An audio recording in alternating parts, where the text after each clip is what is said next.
तो नमस्तंग अठामे परमात्मा का कोई खास स्थान नहीं है। सपोज आप ये कह दो कि परमात्मा मक्का मदीना विच रहिंदा है, तो फिर हरिद्वार विच कौन रहिंदा है? यदि ये कह दो कि सिर्फ हरिद्वार विच रहिंदा है, तो फिर हरमंदिर साहिब कौन रहिंदा है? यदि हम कह दें कि सिर्फ हरमंदिर साहिब रहिंदा है, तो इथे कौन रहिंदा है? फिर परमात्मा का कोई खास ठां नहीं है, कोई खास थां नहीं है। यूं कहो कि सब थां परमात्मा दा है। परमात्मा व्यापक है। इसीलिए साहिब श्री गुरु गोविंद सिंह जी महाराज उपदेश करते ने नमस्तंग अठामे, हे अकाल पुरख, तू किसी खास थां विच नहीं रहिंदा, तू सारिया थावां विच रहिंदा है, इसलिए तैनू नमस्कार है। भूत भव भवान भूपत आद नाथ अनाथ, अगन बाय जले थले में सर्व ठौर निवास। अकाल उस्तत अजेयन अभेयन अनामं अठामं, महाजोग जोगन महाकाम कामं। बचित्र नाटक और अकाल उस्तत आप जब पढ़ोगे तो आपको ऐसा लगेगा कि जाप साहेब का सारा डिटेल से वर्णन उस विच दिया हुआ है। अकाल उस्तत, बचित्र नाटक, ज्ञान प्रबोध और जाप साहेब, इस चार विच निरोल निर्गुण निराकार परमात्मा की महिमा है।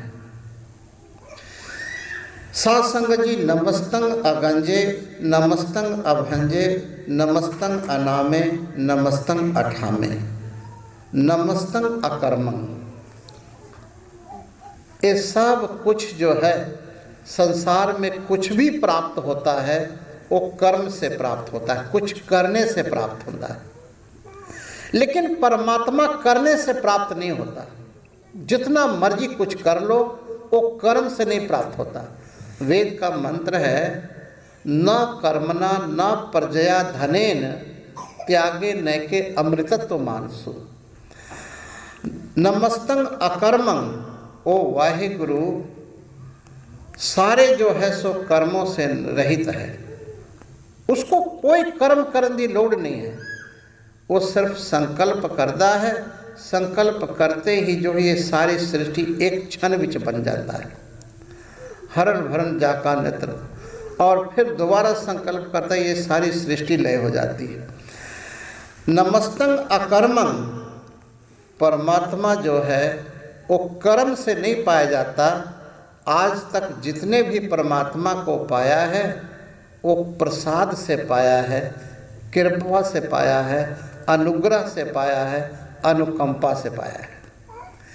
जिसने भी परमात्मा का अनुभव दर्शन करना चाहता है वो बेनती करे, प्रार्थना करे, हे वाहिगुरु मैं तो पाठ कर रहा हूँ, मैं तो सिमरन कर रहा हूँ, मैं सेवा कर रहा हूँ, लेकिन मुझे पता है कि ये करने से नहीं मिलना है जब तक तुम्हारा प्रसाद, जब तक तुम्हारी कृपा, जब तक तुम्हारा जो है साढ़े सिर उत्ते कृपा का हाथ नहीं होगा तब तक दर्शन नहीं होना है। नमस्तंग अधर्मं, वाहिगुरु कोई खास धर्म से नहीं पाया जाता। एक कोई कह दे कि कोई पंथ, कोई हिंदू, सिख, ईसाई, जितने भी मत मतांतर बने हुए हैं, परमात्मा का कोई भेख नहीं है, वो सारे भेख से रहित है। नमस्तंग अधर्मं, नमस्तंग अनामं, वाहिगुरु का कोई नाम नहीं है। नमस्तंग अधामं, अनेक अनेक रूपों से परमात्मा जो निर्गुण निराकार है उसकी महिमा है।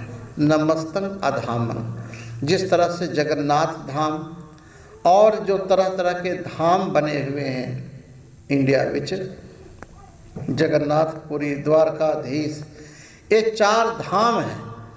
लेकिन परमात्मा का कोई खास धाम नहीं है।